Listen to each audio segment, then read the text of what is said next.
So hello everyone, welcome and welcome back to the channel. This is Ansari, a third professional MBBS student from Tiruchi Medical College and Hospital.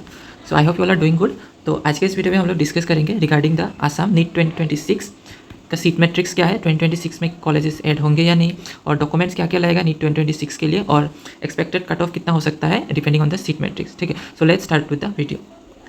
So let's start करते हैं सबसे पहले seat matrix से. तो Assam state quota के लिए total colleges कितना है, टोटल कॉलेजेस 15 है और उसमें टोटल सीट्स कितना है 1875 इंक्लूडिंग द ESIC. ठीक है, तो टोटल सीट इज 1875. सो इसमें से जो टोटल सीट्स है उसमें से रिजर्वेशन रहता है, तो रिजर्वेशन ऑल इंडिया कोटा के लिए 15% रिजर्व है सीट्स, तो 280 सीट्स होगा.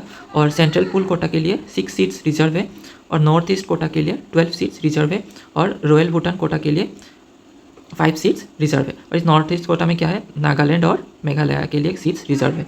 तो स्टेट कोटा के लिए कितना सीट्स बचेगा 1570. ठीक है, तो इन सारे सीट्स को माइनस करने से कितना बचेगा 1570 सीट्स फॉर स्टेट कोटा. ठीक है, अभी स्टेट कोटा के लिए देख लेते हैं. OBC के लिए 27% रिजर्वेशन है, 423 सीट्स है.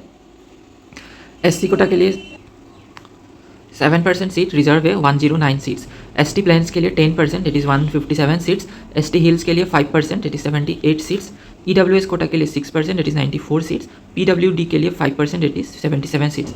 तो इन सारे रिजर्वेशंस को अगर हम लोग स्टेट कोटा सीट से डिडक्ट करते हैं तो जनरल कोटा UR के लिए 709 सीट्स बचता है. ठीक है, अभी कुछ स्पेशल कोटास भी है आसाम स्टेट में, तो जो बहुत सारे स्टूडेंट को पता भी नहीं होता है. तो स्पेशल कोटा के लिए टोटल सीट्स कितना रिजर्व किया गया है, 16 सीट्स रिजर्व है. ठीक है, जो एक्स सर्विसमैन कोटा है उसमें 9 सीट्स है. मार्टियर्स ऑफ आसाम कोटा के लिए 2 सीट्स है. फ्रीडम फाइटर कोटा के लिए 2 सीट्स है. एक्सट्रीमिस्ट वायलेंस कोटा के लिए 2 सीट्स है. और स्पोर्ट्स कोटा का भी 1 सीट है जो ओनली एक ही है और एक मेडिकल कॉलेज में है, that is TMCH Tezpur medical college में है. तो स्पोर्ट्स कोटा के लिए 1 सीट है. तो नेक्स्ट देख लेते हैं. तो ये तो था सीट मैट्रिक्स के रिगार्डिंग. नेक्स्ट देख लेते हैं डॉक्यूमेंट्स क्या क्या रेडी करना होगा फॉर नीट 2026 काउंसिलिंग.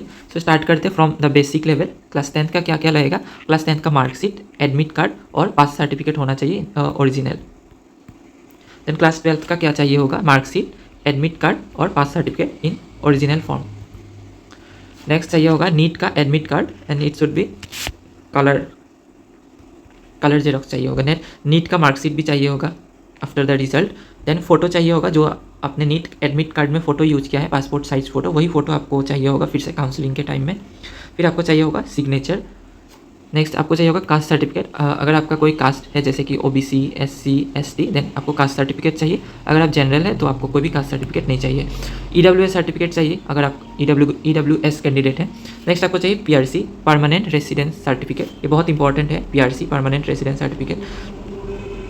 मतलब ये PRC ऑफ आसाम, आपका आसाम का PRC चाहिए होगा, और इसका बनने में थोड़ा टाइम लगता है. तो आई विल प्रीफर कि आप अभी से इसका बनाने का प्रोसेस में इन्वॉल्व हो जाए, मतलब अभी से स्टार्ट कर दे, इसको सबमिट कर दे बनाने के लिए, बिकॉज रिजल्ट के बाद आपको ज़्यादा टाइम नहीं मिलेगा, काउंसलिंग स्टार्ट हो जाएगा, तो इतना जल्दी शायद ही आप ना भी बना पाए. ठीक है, और कास्ट सर्टिफिकेट में भी ऐसे होता है, अगर आप OBC कैंडिडेट है तो NCL का सर्टिफिकेट इज़ मस्ट. NCL के बिना you won't be able to take the OBC Kota.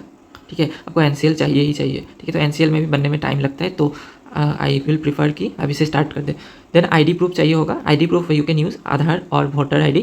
Then annexures, बहुत सारे एनेक्सर्स होता है. ठीक है, एनेक्सर्स का लिस्ट होता है, तो वो मैं नेक्स्ट वीडियो में बता दूंगा एनेक्सर्स क्या क्या चाहिए और कैसे फिलअप करना है एनेक्सर्स, उसके रिगार्डिंग में अलग एक वीडियो बना दूंगा. ठीक है, नेक्स्ट और है, अगर न्यू मेडिकल कॉलेजेस ऐड हो सकता है, I think 2 medical colleges add हो सकता है. एक तो विश्वनाथ मेडिकल कॉलेज, तो अगर न्यू मेडिकल कॉलेजेस ऐड होता है तो सीट इंक्रीज़ होगा. सीट इंक्रीज़ होने से कट ऑफ डिक्रीज भी हो सकता है. ठीक है, जितना एक्सपेक्टेड कट ऑफ बताया है उससे थोड़ा कम हो सकता है.